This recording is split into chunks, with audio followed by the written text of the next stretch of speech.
religião apresenta suas características e seus ritos sagrados, mas nem sempre eles são respeitados. Segundo um levantamento da Secretaria de Direitos Humanos da Presidência da República, o Rio liderou as denúncias de discriminação religiosa em 2014 e casos de ofensas, abusos e atos violentos não pararam de acontecer. A Comissão de Combate à Intolerância Religiosa do Rio de Janeiro aponta que mais de 70% dos casos são contra praticantes de religiões de origem africanas, como a Umbanda e o Candomblé. É sobre isso que vamos conversar no Papo de Juventude de hoje, que tem a presença do deputado Átila Nunes e jovens de diferentes religiões. Gente, muito obrigada pela presença de vocês. Obrigada, deputado.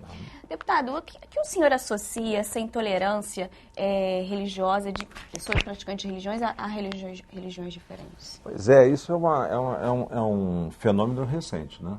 Isso é bem recente. Há muitos anos, eu era garoto, você não tinha esse tipo de problema. Você tinha alguma coisa da Igreja Católica, alguns segmentos da Igreja Católica da época e tal, que era mais ortodoxa, mais conservadora, que via os fenômenos, a macumba, né, como eles chamavam, então, mas era muito isolado, não era assim uma perseguição religiosa. Mas na década de 80 começou o fenômeno ali começou o fenômeno de intolerância religiosa, porque as concessões de rádio e televisão começaram a ser distribuídas em troca de voto no Congresso. Isso ali mais ou menos foi logo depois do regime militar, ali pelo Sarney, por ali, mais ou menos isso aí. Eles começaram a distribuir concessões. Olha, aquilo evidentemente alavancou, né? Isso é mídia, né? Você imagina você ter um rádio, uma televisão, você falando 24 horas o que você quer. E muita gente despreparada, quer dizer, que se diz evangélica e não é evangélica, né?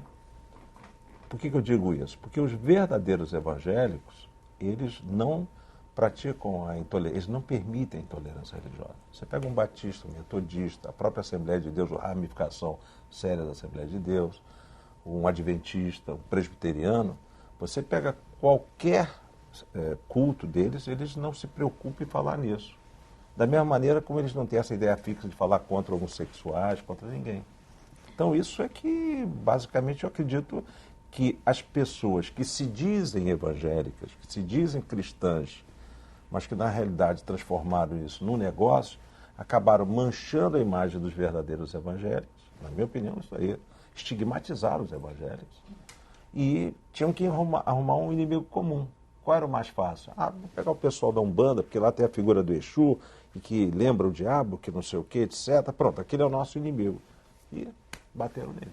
Esse estigma de religiões que acaba sendo eu acho que né? o negócio, o dinheiro, né? quer dizer, a busca do dinheiro, da vulgarização, da utilização indevida do nome de Jesus, etc., por segmentos equivocados, eu acho que eles mancharam a imagem dos verdadeiros evangélicos. E o que acontece? Eu acho que os evangélicos pagam um preço pelos que se dizem evangélicos. Da mesma maneira, vamos lá, logo dizer claro, por exemplo, quando você vê no viaduto, trago a sua mulher amada em 3 dias com búzios, mãe, não sei o quê, aquilo ali também nos atinge. Aquilo é muito ruim, é péssimo. Né? Os católicos, eu acho que não tem tanto isso não, né? Esse tipo de... Não vejo assim no católico nada assim, mais que manche muito a imagem, ao contrário. Vamos conversar então com eles, que aqui a gente está com jovens de diferentes religiões. Eu vou começar com Paulo César, que ele é evangélico da Assembleia de Deus, né? Passa o microfone para ele, por favor, Aline. Baseado nisso que o deputado falou, dessa questão de estigma, né? Como que é na sua religião essa questão, como é trabalhada a intolerância religiosa? Então, eu já estou na religião na Assembleia de Deus, evangélica, há 24 anos. Então, desde que nasceu na criação. Eu fui criado no ambiente evangélico. Então, hoje em dia, como o deputado falou, aquelas pessoas que se dizem evangélicos, porque a palavra de Deus fala que nos evangélicos que os fariseus eram os religiosos da época. Então, Cristo veio para quebrar essa religiosidade deles. Então, eles diziam ser uma coisa, mas o seu coração não passava isso. E hoje, infelizmente, acontece muito isso no meio evangélico também, e também em outras religiões. Porque pessoas que, só por levar uma Bíblia, são taxados como evangélicos e acaba nos afetando. Pessoas que realmente assumem um compromisso sério com a palavra de Deus. Por quê? Cristo deixou o maior exemplo para a gente, que foi o amor. Então, independente de como a pessoa age, das suas práticas, o amor tem que prevalecer. E assim, infelizmente, hoje somos... Até acontece uma intolerância contra a gente por ser evangélico. Então, hoje, se você é evangélico, a pessoa já é taxada como preconceituoso, homofóbico, e entre outros termos que são utilizados para nos definir. Fanático, né? Fanáticos. É verdade. Infelizmente, isso nos martela muito, atinge muito. Aline, quando o deputado falou dessa questão de atingir os católicos também, você não concordou muito. Por quê?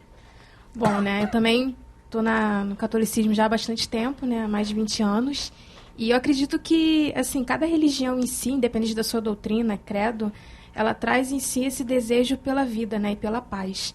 Então, eu acredito que dentro de cada religião existe, sim, um preconceito, mas não pregado pela doutrina em si. Porque, como eu falei, eu acredito que cada religião traz, sim, essa mensagem de paz e amor e fraternidade. Mas são as pessoas que trazem para si esse sentimento de preconceito.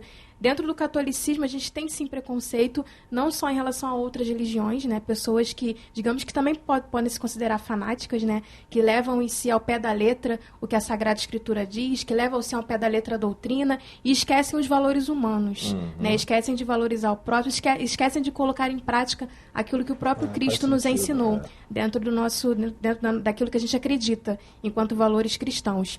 E também eu acredito que uma forma da gente estar contribuindo, né, em prol, né, da fraternidade, da paz, do bem comum, são esses pequenos movimentos que existem dentro das religiões. Né? Dentro do catolicismo, a gente tem diversos movimentos de juventude, diversos movimentos de pessoas que trabalham em prol, né, trabalham para combater a intolerância religiosa. Eu, inclusive, faço parte da comissão daqui da Arquidiocese do Rio, que é ecumenismo e diálogo interreligioso. E a gente sempre trabalha em prol, né, da fraternidade e da paz, levando essa mensagem de amor, que é a mensagem que a gente acredita que é a mensagem verdadeira, né, que respeita o próximo. E a gente também tem um preconceito dentro do catolicismo entre os próprios católicos, né? Porque é uma diversidade muito grande dentro da Igreja Católica. A gente tem diversos movimentos, né? Diversos carismas, diversas espiritualidades, e existe, sim, um preconceito dentro da própria Igreja. Mas a gente, na medida do possível, tenta trabalhar para que isso não vá adiante e a gente consiga levar a mensagem do amor. A gente consegue identificar aí, né? Em todas as religiões tem um pouquinho, né, dessa questão. Porque ela chamou a atenção, sabe o que é? É o seguinte, você tem o preconceito de religiões em relação a religiões, mas acontece que existe preconceito dentro do segmento. Na própria evangélica, né? São Umbanda versus Candomblé, o carismático, às vezes não sei o quê, a igreja do fulano contra o Beltrano. Então você tem esse... O que é até normal, você vê os casos dos muçulmanos. É óbvio que o Alcorão não prega que você vai explodir as pessoas, explodir ninguém. Mas os ortodoxos interpretam, como alguns interpretam a Bíblia, em determinados momentos, ao pé da letra, e, né, como é o caso do Candomblé, como é o caso do... Se você pegar a interpretação de determinados dogmas, rituais, etc., pronto, depende. Deputado, e essa intolerância, o senhor comentou que é uma coisa mais recente, né, da década de 80, e que está piorando. A longo ou a médio prazo, em que isso pode afetar a sociedade? Vamos falar de curto prazo, né? De curto prazo, eu também não quero virar aqui um profeta do apocalipse, né? Mas eu acho que a curto prazo nós vamos ter casos de mortes, porque não tem, é uma questão de tempo. É uma questão de tempo. Imagine o seguinte, você entra dentro, digamos, uma roça de candomblé, 3, 4 fanáticos, não importa de que religião, e gritando, quebrando e tal, não sei o quê, e de repente lá dentro tem um policial, vamos admitir, candomblessista, armado, né, porque é policial, não é isso? Pronto, está aí o quadro. Então isso aí vai acontecer, como acontecem mortes nos radicais em outras partes do mundo. Está aí a França, está aí a Noruega, está aí a Suécia, está aí a Finlândia, está aí a Bélgica, está aí a Dinamarca, né, que já estão querendo a Alemanha, porque alguns muçulmanos radicais acham que as mulheres são seres inferiores, e aí estupram, matam, etc. Agora, são os muçulmanos... Esse é que é o grande problema. Por exemplo, quem é que ataca Umbanda Candomblé? São os evangélicos? Não, esse é que é o ponto da questão. Então, a curto prazo, eu vejo o quadro ruim. A longo prazo, eu vou pular o médio, a longo prazo, eu acho que vai acontecer com o Brasil o que aconteceu nos países desenvolvidos, onde a religiosidade ela gira em torno de 16, 15, 40, 13, 19, 18%. Só para você ter noção, a Finlândia tem 13% de pessoas religiosas, a Suécia tem 17%, a Noruega tem 23%, a Holanda tem 19%, e o resto do país não tem religião. Quando eu digo não tem religião, não significa que sejam ateus. São agnósticos. Eles acreditam em Deus, mas não tem uma religião, não pratica nada. Eu tive na Noruega, eu fiquei impressionado numa viagem oficial que eu fiz. Eu fiquei impressionado porque é o seguinte, a correlação é o seguinte, quanto mais rico, mais culto é um país, menos religioso ele é. Existe uma correlação nisso. Eu até brinco que eu acho o seguinte, o cara está na Noruega, já vive... Lá como é que você vai prometer o céu para ele? Ele já vive no céu. Não tem problema de saúde, educação, não sei o que, tal, dinheiro, ele já vive numa... Eu acho que deve ter... eu acho não, os pesquisadores estabelecem uma correlação. Então, a longo prazo, o Brasil, como é um país com grande potencial, apesar das crises que a gente vive, crise econômica e política, o Brasil é óbvio que daqui a 30, 40, 50 anos vai ser uma potência mundial, rica, onde você vai ter menos analfabetos, menos pessoas instruídas, então as pessoas vão ser mais equilibradas. E a religiosidade ela vai ser mais madura, vai ser mais racional. Né? Por exemplo, os evangélicos, eu presumo que sejam os grandes vitoriosos, sejam as religiões mais tradicionais, as denominações, né, mais tradicionais. Acho que vai ter um avanço muito do kardecismo. Né? Eu acho que a Umbanda ela já está se evangelizando. O candomblé é uma incógnita para mim. Porque como o candomblé marca, ele guarda muito as suas raízes, eu acho que ele vai se manter estanque. O catolicismo ele deu um pulo muito grande em popularidade, em avanços e ideias com o Papa Francisco. O Papa Francisco ele prestou um grande favor à Igreja Católica. Que a Igreja Católica vai ficar devendo isso a esse homem, porque a cabeça dele, além de ele ser muito carismático, muito popular, muito, né, então, mas ele tocou em alguns assuntos, por exemplo, os homossexuais, fantástico. Ele trouxe, digamos o seguinte, ele numa linguagem popular urbana, ele saiu daquele core, como é que chama aquele miolo, aquele miolo ortodoxo do antigo Papa, né, ou até dos outros papas, e popularizou. A Umbanda, ela está atravessando hoje, eu vejo a Umbanda hoje se aproximando muito do kardecismo. Quando eu digo kardecismo, pelo seguinte, as pessoas, a Umbanda, muitos anos atrás, há 20, 30, 40 anos atrás, como o candomblé, eram pessoas pobres e pretas. Você ia a qualquer terreiro de Umbanda e candomblé, era pobres e pretas. A maioria, inclusive, de pouca instrução.